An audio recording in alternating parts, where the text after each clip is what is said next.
Listening to the storm and imagining the ocean in the darkness. And the terrifying surf and how close it is to us. You afraid?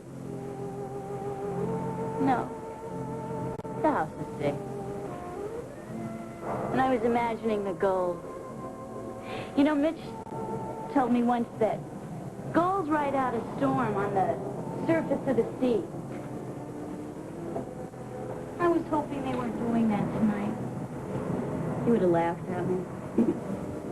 Why? Oh, if he had wings and feathers, he'd be out there, beaten by the rain, riding thousands of tons of heaving water, passing a six-pack. Hey, if you had wings and feathers, what kind of a bird would you be? A sandpiper. Yeah? Skipping along an inch in front of the waves. You know, safe, conservative. Fast on your feet. You bet.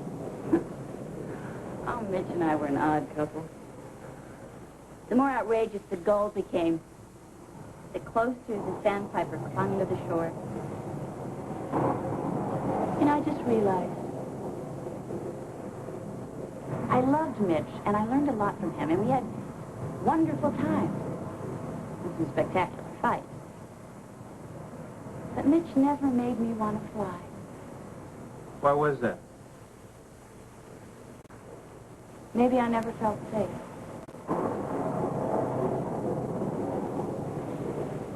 Interesting. Because, you surprised me when you said a sandpiper. I expected a faith bird with long, tapering wings up there riding the thermals. Well, that's because you and I have always flown together. I know who you are. Yeah, that's good, because sometimes I'm not so sure. Yeah, but I don't know your name.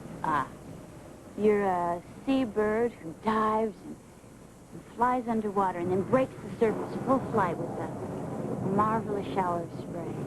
Grandstanding again. Now you're fishing. You're just trying to rustle up a little breakfast with style. Are you with me? Yeah. Yeah. And it's a beautiful morning. It's like the calm after the storm, and we fly for miles. We play. What do we play? Pass the feather. We what? Mitch told me, and he swore it was true. Once he watched a flock of swallows, and they were passing a feather like it were a baton, as if it were a baton. And they would drop it, and then they'd swoop down and pick it up, but they never let it touch the ground.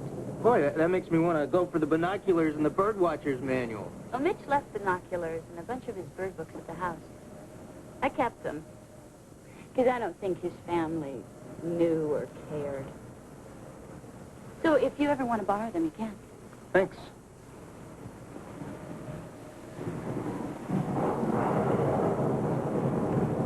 I didn't know Mitch very well. Neither did I. And I want to know the people that you love.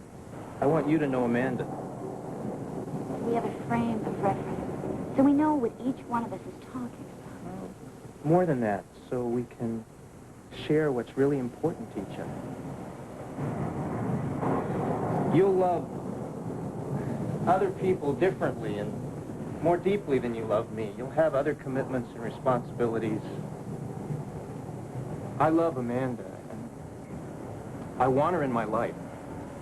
And I'm beginning to think in terms of a commitment to her, if that's what she wants and needs.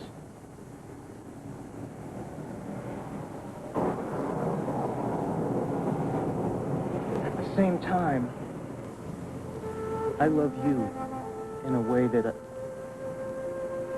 I love no one else.